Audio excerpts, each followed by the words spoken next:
Welcome to Baking for Beginners.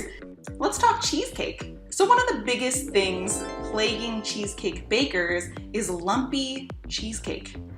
You've made cheesecake, you did the whole thing, springform pan, water bath, it looks perfect, and you take a slice of it, you go for a bite, but there's a big lump of cream cheese floating around with the rest of the batter. But I used a mixer, what happened? Doesn't the cream cheese lump just kind of melt in during baking? No, it doesn't. Cream cheese doesn't do that. Cheesecake batter isn't like other cake batter. If there's some flour lumps in other cake batter, maybe it'll kind of dissolve in there.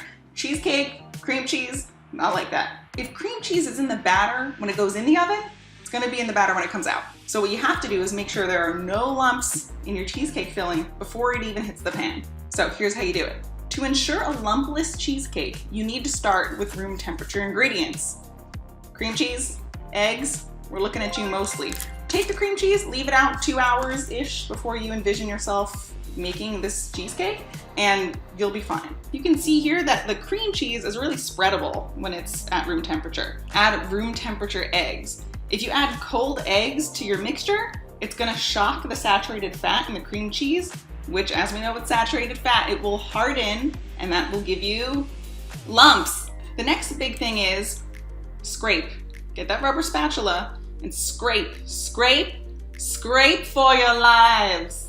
So you can see that it looks pretty silky in here, right? But as soon as I scrape, it's all cream cheese under here. At this point, use your spatula and you can see if there's big lumps. If you have big lumps in here still, turn it on again. Now you can add your other liquidy ingredients. Liquidy ingredients last, very last. If you add your milk or your cream or your sweetened condensed milk too early or too fast before all the lumps are gone, the lumps are just gonna surf around the bowl and you won't be able to get rid of them. All right, that's it. So check your mixture. Obviously there's bubbles in here because we've been mixing it, but the bubbles will come out and you can see that it's very, very silky smooth. That's it for cheesecake batter. The big three: start with room temperature ingredients.